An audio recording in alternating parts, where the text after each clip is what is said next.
पर लेकर आ गया, देखें यहाँ पे इस जगह वही लोकेशन पूरी आपकी उठा ली इसने। यहाँ पे आप लिखेंगे फायरबेस इंस्टॉल करने का तरीका बता रहा हूं आपके अपने प्रोजेक्ट के अंदर, ठीक है। आप यहाँ पे लिखेंगे npm, ठीक है, जैसे हमने एंगुलर इंस्टॉल किया था, इंस्टॉल, हमने कहा Node.js इंस्टॉल करो भाई। क्या इंस्टॉल करें ये पूछ रहा है आपसे कि फायरबेस इंस्टॉल करें। क्या इंस्टॉल करें? फायरबेस। और उसको क्या कर दें? सेव कर दें। समझ में आया? हमने क्या कहा, अपने प्रोजेक्ट की डायरेक्टरी के अंदर जाके गए हैं, ठीक है। और उसमें क्या लिखा है कि Node.js बताया ना मैंने आपको, npm, उसको हमने क्या कहा कि क्या करो, इंस्टॉल फायरबेस इंस्टॉल करो। किसमें इंस्टॉल करो? हमारे प्रोजेक्ट के अंदर। और जब इसने एंटर किया तो इसने इंस्टॉलेशन करना शुरू कर दी। जब तक ये इंस्टॉलेशन खत्म कर दी, आप फायरबेस के अंदर देखें, यहाँ पे आके इस जगह पर फायरबेस है क्या उसको देख लें पहले, जब तक ये इंस्टॉलेशन कर ले। ये समझ में आ गया ना, इंस्टॉलेशन हो रही है पीछे से। हाँ, यहाँ आकर हमने ओपन किया, यहाँ पे आके firebase.google.com, ठीक है।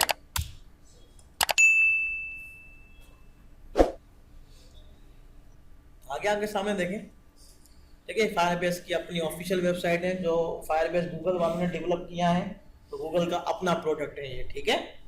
अब यहाँ पे आप क्या करेंगे, सबसे पहले जाके अपना अकाउंट लॉगिन करेंगे, ठीक है।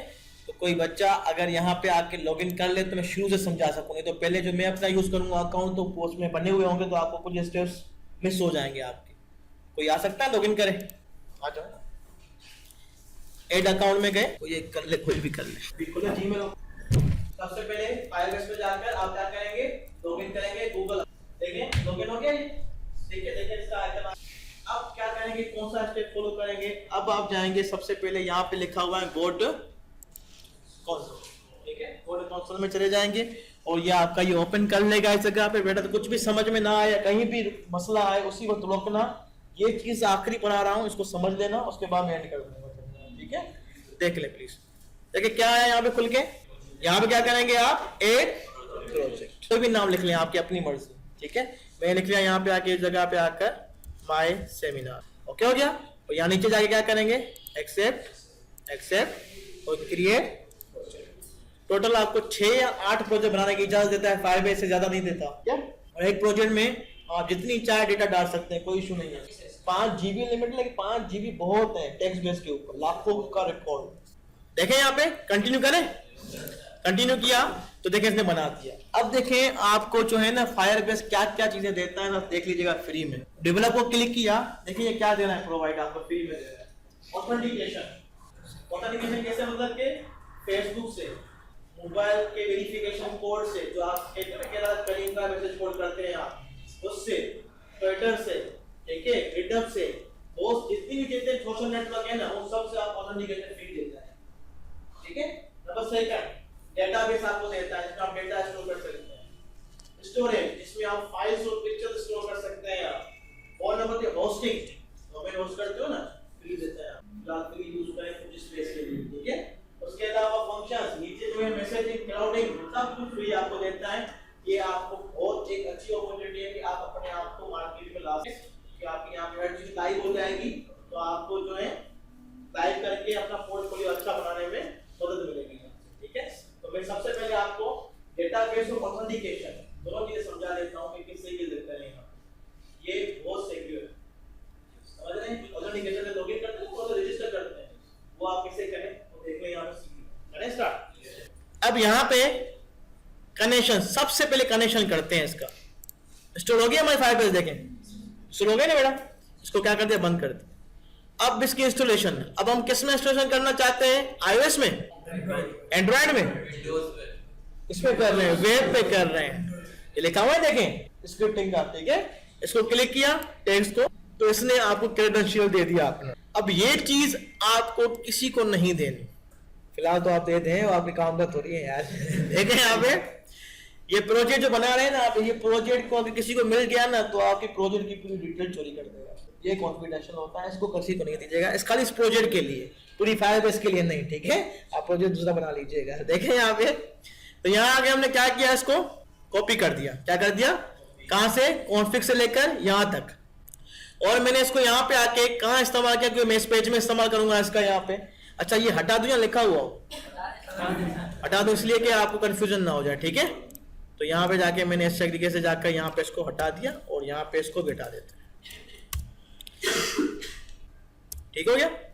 अब यहाँ पे आके क्या करेंगे, हम देंगे यहाँ पे जगह पे आकर, तो यहाँ पे ऊपर इंपोर्ट है ना, इसके नीचे यहाँ पे लिखें आप एक्सपोर्ट कांस्टेंट, इसको पेस्ट कर दें जो आपने उठाया है, ये VAR हटा दें। हमने क्या किया, कनेक्शन जो बनाया कॉन्फ़िगरेशन की जो फाइल बनाई हमने, इसको हमने API की आपने दे दी, हमने इसको एक्सपोर्ट का मतलब क्या है कि इसको कहीं भी इस्तेमाल कर सकें नीचे यहाँ पे, और कांस्टेंट नहीं, आपका चेंज नहीं करेंगे इसको। ठीक है, तो ये हमने दे दिया इस जगह पर, हो गया। अगर आप इसको इस तरीके से नहीं देना चाहते VAR लिख करते तो मसला नहीं है कोई भी, लेकिन ये इसलिए दिया है कोई इसको चेंज ना करे आपका जाके। उसके बाद अब ये कर लिया आपने। अब जो सेकंड सेमेस्टर वाले उनसे एक सवाल है मेरा, कंस्ट्रक्टर क्या होता है? सर जो क्लास का नाम होता है स्पेशल मेथड जो सबसे पहले कॉल होता है जो वेरिएबल्स को मींस क्लास क्लास का जो नाम होता है वही सेम नाम होता है, उसको कंस्ट्रक्टर कहते हैं। काम क्या होता है उसका कि वो जब ऑब्जेक्ट बनाते हैं तो खुद ब खुद चल जाता है ऐसे। ठीक है, तो यहाँ पे कंस्ट्रक्टर क्लास के नाम से नहीं बनता, यहाँ पे कंस्ट्रक्टर से नाम से बनता है। देखिए कंस्ट्रक्टर लिखा हुआ है क्या बेटा, जिसने नहीं पढ़ा वो भी सुन लो, इसका फायदा क्या है। देखो कंस्ट्रक्टर लिखा, मैंने अलर्ट लिखा है इसके अंदर, देखिए इस जगह पे जाके सेव किया, देखिए खुद ब खुद चल जाएगा ये आपका। मतलब कि हमें किसी जगह पे बटन क्लिक पे कॉल ना करनी पड़े, कुछ भी ना करना पड़े, तो ये क्या होगा, कंस्ट्रक्टर ऐसे चल जाता है। ये हमने इसलिए दिया है कि हमने कहा कि जब भी इस पेज को ओपन करें ना तो हमारा ये कनेक्शन खुद बिल्ड हो जाए। कैसे बिल्ड होगा, हमने फायरबेस इंस्टॉल किया इसके अंदर, जैसे हमने ये इंपोर्ट किया, फायरबेस इंपोर्ट करेंगे कि इंपोर्ट ऑल के फायरबेस की हर चीज जो है, जितने भी कंपोनेंट्स है वो सारे इंस्टॉल हो जाए एज फायरबेस फ्रॉम फायरबेस। ये इंपोर्ट करने का तरीका है जो आपने वहां पे दिया है ना, उस जगह पे जाकर जो इंस्टॉल किए फायरबेस प्रोजेक्ट के अंदर, उसको कॉल करने का तरीका ये है यहाँ पर। ठीक है, अब जितने भी कंपोनेंट्स होंगे ना, जितने भी हमने इस्तेमाल किए वो सारे किसमें आ जाएंगे, नीचे इसका इस्तेमाल करते हैं। यहाँ पे लिखा फायरबेस, जो खुद आ गया, मतलब कॉल हो गया हमारा। ठीक है, डॉट इनिशियलाइज, और यहाँ पे वो जो आपने ऊपर लिखा है ना कॉन्फिग, इसका मतलब क्या हुआ, हमने कहा कि जैसे ही प्रोजेक्ट ओपन करें हमारी कनेक्टिविटी कर दो किसके साथ, फायरबेस के साथ। वो कनेक्शन स्ट्रिंग कौन सा है हमारा, ये वाला।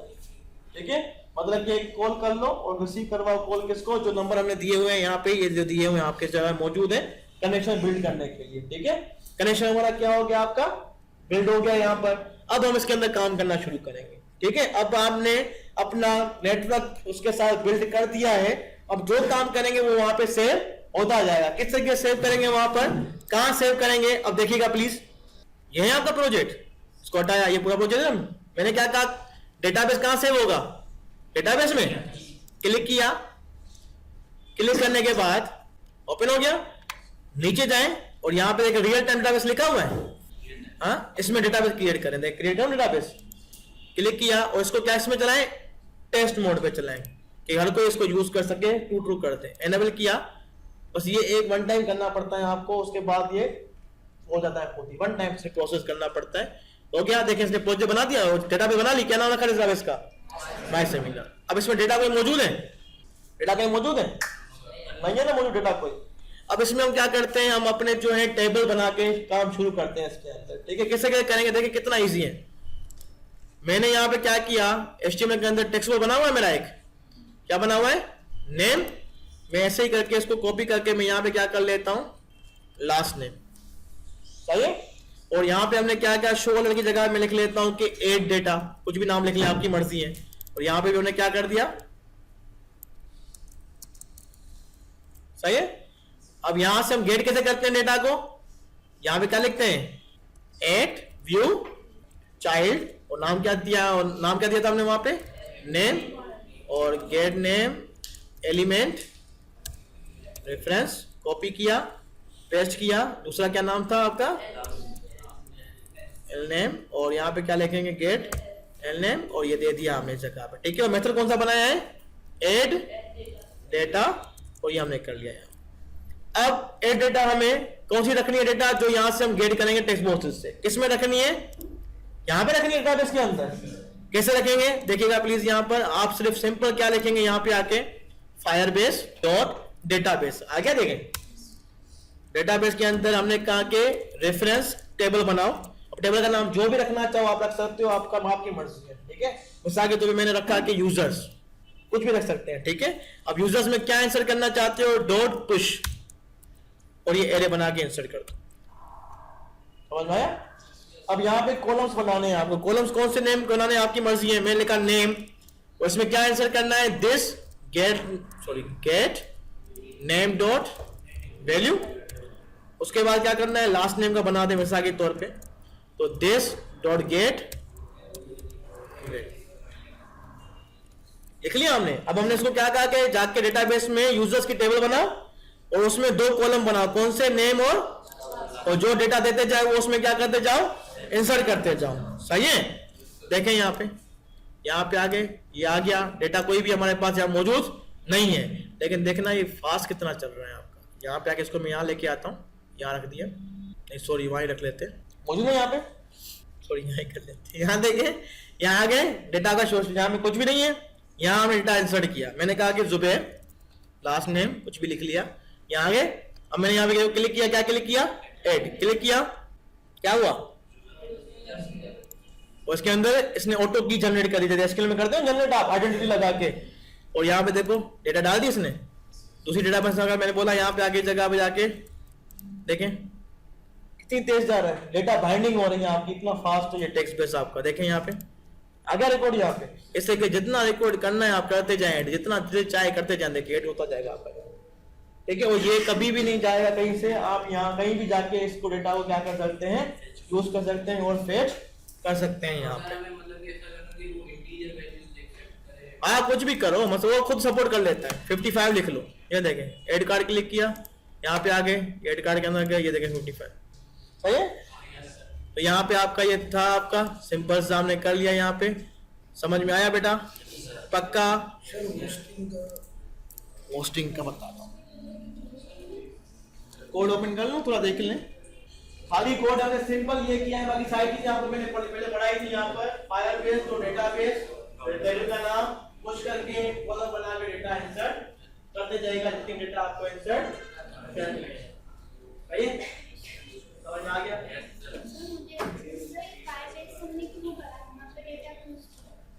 डेटाबेस हमने फायरबेस में इसलिए स्टोर किया, अगर वहां पे नहीं, अपने जो डायनामिक बनानी है वेबसाइट, मतलब डेटा नहीं सेव करना है तो कहां करते हैं डेटाबेस में, एसक्यूएल में करते हैं ना। तो एसक्यूएल में करने के लिए आपको क्या सीखना पड़ेगा, पीएचपी सीखना पड़ेगा, ठीक है। पीएचपी कब है, जब 4 में है।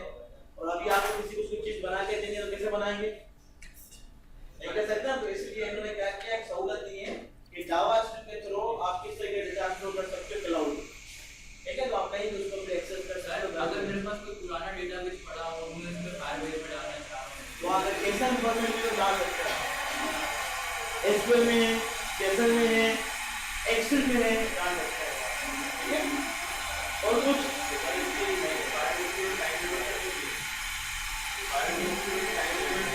नहीं वाइट है जी।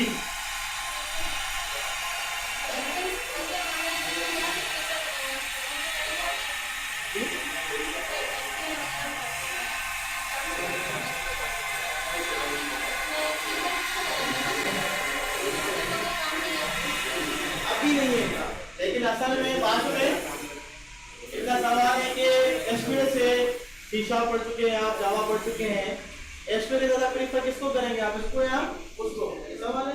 देखें ये है खाली आपका फर्स्ट सेमेस्टर के लिए, समझ रहे हैं आप बात को। फर्स्ट सेमेस्टर या सेकंड सेमेस्टर या थर्ड सेमेस्टर में आपने सीखा नहीं है कि वेबसाइट को किस तरीके से लाइव करें, ऑनलाइन करें, उसका किस तरीके से यूज करें, ठीक है। तो उसके लिए हमने आपको ये सहूलत दी कि भाई आप फिलहाल वेबसाइट बना के सिंगल पेज की, जिसको छोटी सी वेबसाइट की जरूरत है, दुकानदार हो गया, ये यहाँ पे छोटे स्कूल्स हो गए, ठीक है, उनको डेटा स्टोर करनी है, वेबसाइट चाहिए, तो उनको बना के फ्री में आप दे दें, आपका पोर्टफोलियो मेंटेन होगा, आपकी सही तरीके से सारी चीजें मेंटेन होती जाएंगी वहाँ पे उस जगह पर, ठीक है। एसक्यूएल पर बाकी जो बड़ी वेबसाइट बनती है ना, वो आपको लास्ट में इसलिए लेके जानी पड़ेगी MySQL PHP के ऊपर, ठीक है।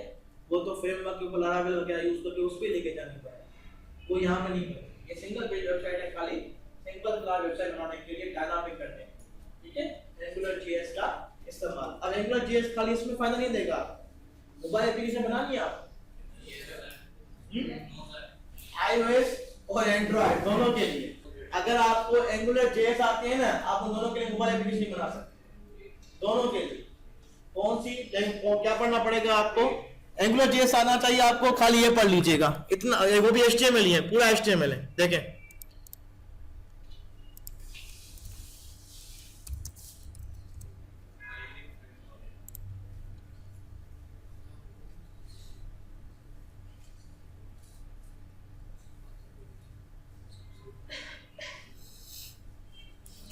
यहाँ देखें, ये आपका गेट स्टार्टेड।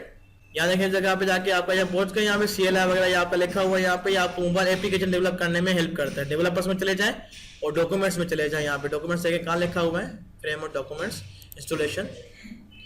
यहाँ पहुंच गए, ये आपका इंस्टॉलेशन पूरा प्रोसेस है यहाँ पे। और डेवलप में जाएंगे, UI कंपोनेंट्स में चले जाएं तो ये कंपोनेंट्स आपके देखें, कोड बिल्कुल आपका वही है। ये देखें आपने यहाँ पे कंपोनेंट्स में गए, देखिए यहाँ पे अलर्ट बनाया, देखें यहाँ पे क्या लिखा हुआ है, एंगुलर जेएस है तो अभी पढ़ के आए आप, ठीक है। ये लिखा हुआ है देखें यहाँ पे जगह पे।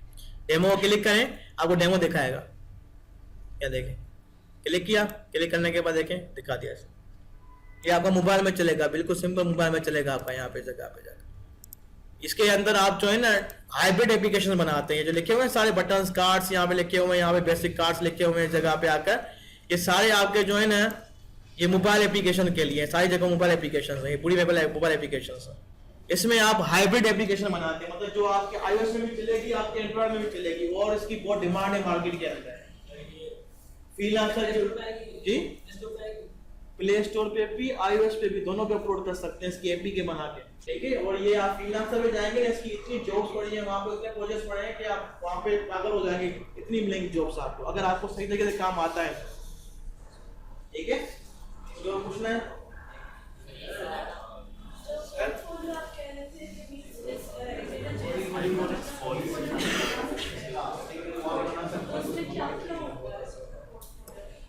पोर्टफोलियो पूछ रहे हैं ये कि पोर्टफोलियो किस तरीके से बनाएं।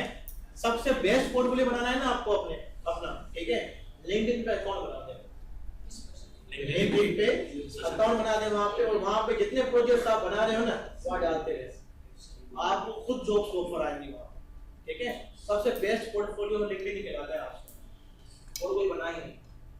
लिंक्डइन पे अपना प्रोफाइल बनाएं और जो प्रोजेक्ट बनाते जाए ना वहां डालते जाए।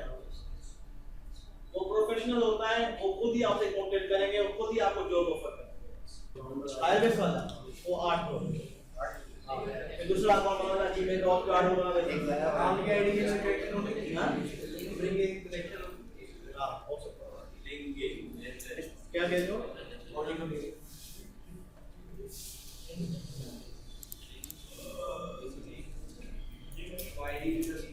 जी अकाउंट की आईडी